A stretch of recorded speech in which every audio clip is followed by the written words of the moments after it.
Rizik Syihab itu bukan Khomeini. Kalau Khomeini mau pulang dari Paris, seluruh rakyatnya mau menyambut karena Khomeini orang suci. Kalau Rizik Syihab kan pengikutnya tidak banyak juga, ya. Kalau dibandingkan dengan umat Islam Indonesia pada umumnya. Jadi kita tidak khawatir juga. Assalamualaikum warahmatullahi wabarakatuh. Video ini gue lagi jemput imam besar gue mau pulang. Nah ini kawan-kawan sekalian, kita saksikan lautan manusia yang akan menuju Terminal 3.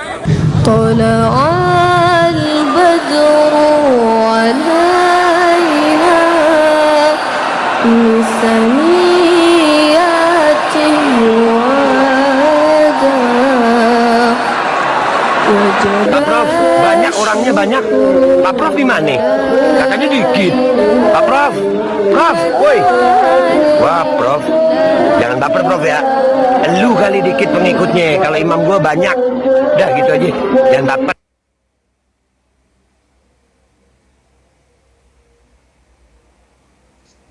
Aksi bela Islam, aksi bela Islam, Allahu Akbar. Aksi bela Islam, aksi bela Islam, Allahu Akbar, Allahu Akbar, Allahu Akbar, Allahu Akbar.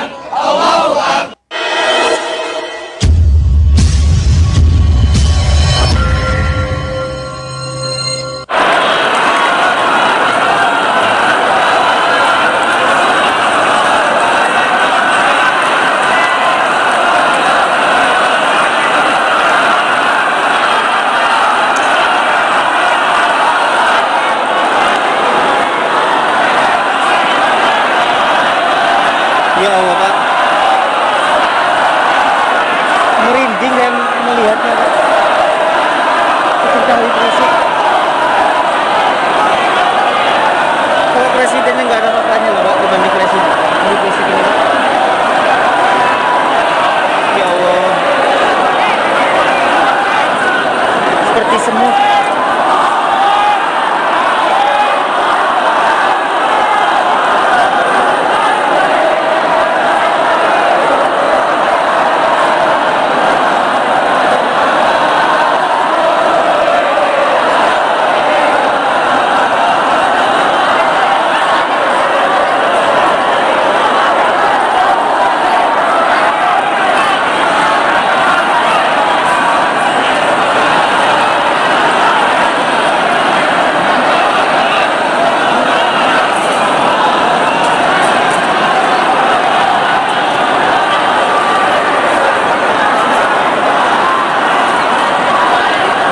Nah baiklah, kemudian yang perlu saya sampaikan juga ya ikhwan, di tempat ini kenapa muncul aneka ragam isyaat, yaitu isu-isu, gosip, rumor dan lain sebagainya.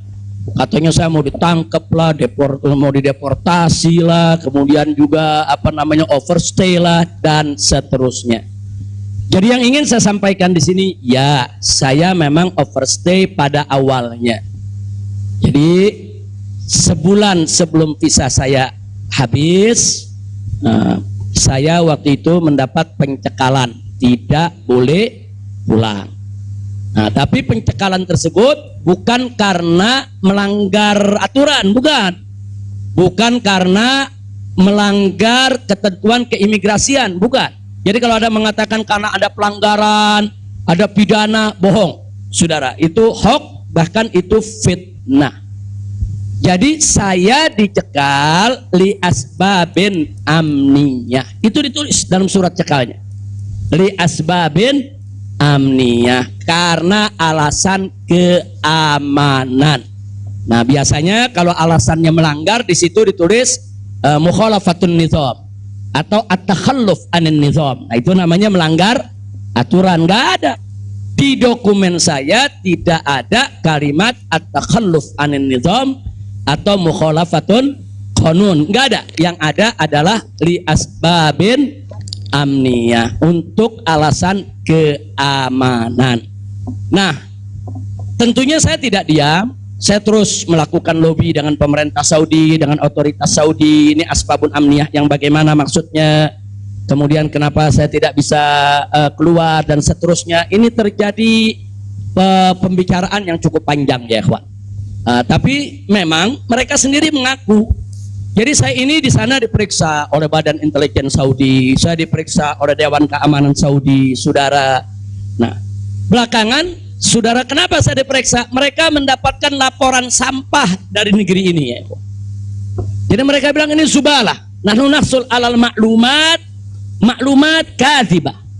Kita mendapat informasi yang bohong. Bahkan mereka bilang zubalah itu sampah, ya kawan. Informasi sampah tentang Anda. Jadi katanya saya ini buronan, melarikan diri, ada persoalan hukum yang saya hadapi. Saya ini katanya red notice. Kemudian ada lagi yang mengatakan kalau saya ini saudara orang politik yang selalu bikin keributan di mana-mana, nanti bahaya untuk keamanan Saudi. Nah, ini laporan-laporan semacam ini, saya tidak mau menuduh siapa yang melapor, si A atau si B atau si C, ya kawan. Tapi ini ada. Dan ini bukan laporan dari orang biasa. Kalau laporan dari orang biasa, saudara, nggak bakal dihiraukan oleh pemerintah Saudi. Ini tingkat negara. Ini bukan tingkat RT, bukan tingkat RW, ini tingkat negara. Negara Saudi mendapatkan laporan. Berarti yang memberikan laporan ini, saudara, ini tingkat tinggi juga. Nah, tapi ala kulli hal semua kita buktikan. Mereka bilang apa betul? Anda ini punya kasus hukum. Ada 2 kasus hukum, satu di Jakarta, satu di Bandung. Saya katakan kepada mereka, saya tidak punya kasus hukum. Mana buktinya? Saya punya SP3. SP3-nya saya terjemahkan ke dalam bahasa Arab. Kayaknya dalam sejarah nggak pernah ada SP3 diterjemahkan ke dalam bahasa Arab. Sebab kalau saya serahkan SP3, ya tentu kan polisi di sana nggak paham, intelijen di sana nggak paham apa isinya, apa maksudnya. Kita terjemahkan dalam bahasa Arab. Kita buat dokumen resmi, terjemah resmi. Jadi saya katakan, tuduhan apa yang Anda dapat dari pemerintah Indonesia? Oh, Anda ini melarikan diri dari Jakarta karena ada kasus hukum. Saya tunjukkan, ini SP3. Silakan Anda baca. Begitu mereka baca, mereka kaget. Oh, ini kan hukum sudah selesai. Kenapa kok masih dilaporkan Anda tetap bersalah? Jadi pemerintah Saudi sendiri yang menilai, ya. Nah, kemudian yang kedua, waktu kasus Bandung, saya bilang juga udah nggak ada perkara, punya SP3, saya terjemahin lagi SP3-nya, saudara. Nah, terakhir mereka bilang katanya Anda ini dikejar-kejar badan intelijen dari negara Anda. Saya bilang enggak, saya nggak punya persoalan dengan badan intelijen. Tapi ini ada laporannya. Anda bisa buktikan kalau Anda tidak punya permasalahan dengan badan intelijen Indonesia. Punya. Loh, apa buktinya? Saya punya dokumen perjanjian antara saya dengan Badan Intelijen Negara Indonesia. Saya terjemahkan lagi dalam bahasa Arab. Resmi di situ, saudara. Dan dokumen ini kan belum saya buka ke masyarakat, ya ikhwan. Saya pikir nggak ada perlunya saya buka, ya ikhwan, kecuali kalau darurat saya tunjukkan. Mereka kaget loh. Anda punya perjanjian begini bagus dengan negara, Anda tidak punya masalah. Kok dilaporkan macam-macam? Nah, ini yang jadi persoalan, ya ikhwan. Ala kulli hal, singkat cerita, kalau saya cerita terlalu panjang, saudara, akhirnya pemerintah Saudi ini, otoritas yang berwenang di bidang ini, mereka justru akhirnya minta maaf. Mereka bilang, nahnu natawarrat, nahnu ghautan, kami salah, kami sudah melewati batas wewenang yang kami punya, kami minta maaf karena memang ini kesalahan dari informasi yang kami terima. Nah, jadi supaya Anda tahu, akhirnya mereka tidak mengganggu kita sama sekali. Nah, bahkan terakhir bukan lagi persoalan bayang safar, jangan kita deportasi. Saya ditawarkan, Habib, Anda mau pulang besok ke Indonesia atau Anda mau tinggal di sini selamanya? Silakan. Maka itu pada malam Ahad, Sabtu malam Ahad, sebelum saya pulang, saya ke Riyadh, saya diundang resmi ke Riyadh. Saya diundang resmi ke Riyadh, saya ketemu petinggi di sana, ya kawan. Mereka tawarkan, mau tinggal di sini, kita berikan iqamah, kita berikan izin tinggal, masuk umur hidup pun boleh. Silakan Anda memutuskan. Enggak, saya enggak punya persoalan sama pemerintah Saudi, ya kawan. Jadi bohong kalau ada yang bilang saya punya persoalan. Jadi makanya kalau pejabat tuh jangan sembarang bicara. Kalau mau bicara tuh mesti punya data dong. Masa pejabat bicara nggak pakai data? Kalau nggak pakai data, pedagang kopi di warung-warung, ya kan dagang kopi di warung nggak pakai data. Ada kopinya seduh, pakai gula, selesai kasih. Kira-kira jelas gak? Ini kalau pejabat tingkat negara harus punya data, ya kawan, nggak sembarangan. Tapi baiklah, saya kita bagian akhir. Jadi begitu mereka sudah tahu itu semua, semula saya mau dibikinkan bayan safar.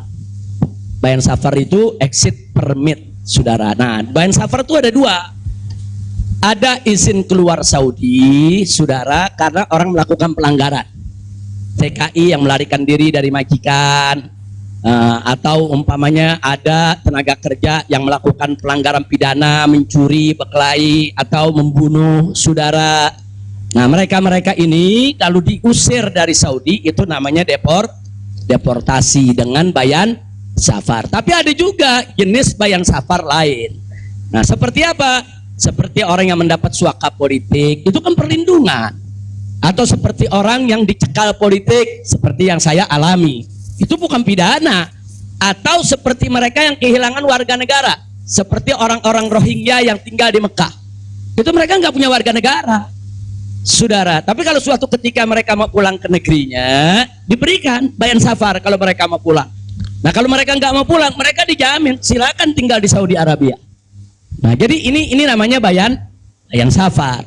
Tapi ternyata terakhir karena mereka menyadari saya tidak bersalah, ini yang menarik ya. Mereka sendiri yang mengatakan, ya Syekh, Anda tidak layak untuk dapat bayan safar. Karena kalau Anda dapat bayan safar, nanti catatan overstay-nya itu nggak hilang. Nah, jadi dalam dokumen keimigrasian kan ada overstay, itu nggak hilang. Nah, walaupun Anda tidak dicegah, tapi catatan itu kan jadi buruk. Anda nggak pantas untuk mendapat catatan buruk karena Anda tidak bersalah. Jadi saya tanya, lalu apa mau diberikan? Jadi dibatalkan itu bayan safar. Lalu apa mau diberikan? Kami perpanjang visa Anda. Jadi selama 2 tahun lebih, 3 tahun setengah itu ya kawan, seolah-olah saya punya visa umurnya 3 tahun setengah. Tidak ada overstay ya kawan. Nah, cuman pada saat mereka tanya, mau diperpanjangnya sampai kapan ya Syekh? Dia tanya, saya mau sebulan, mau 2 bulan lagi. Saya katakan enggak, saya mau pulang tanggal 9 insya Allah. Jadi cukup bayan safar, bukan bayan safar, tamdidnya cukup sampai tanggal 11 ya kawan. Nah, cukup tanggal 11, tanggal 9 insya Allah saya pulang. Nah, jadi ini yang perlu saya sampaikan sekaligus klarifikasi, bohong. Kalau ada mengatakan saya melanggar aturan di sana, saya dicari, saya mau dipenjara, bohong. Nah, dan saya sesalkan kalau kalimat-kalimat semacam itu keluar dari mulut pejabat ya kawan. Kira-kira jelas tidak? Paham semua?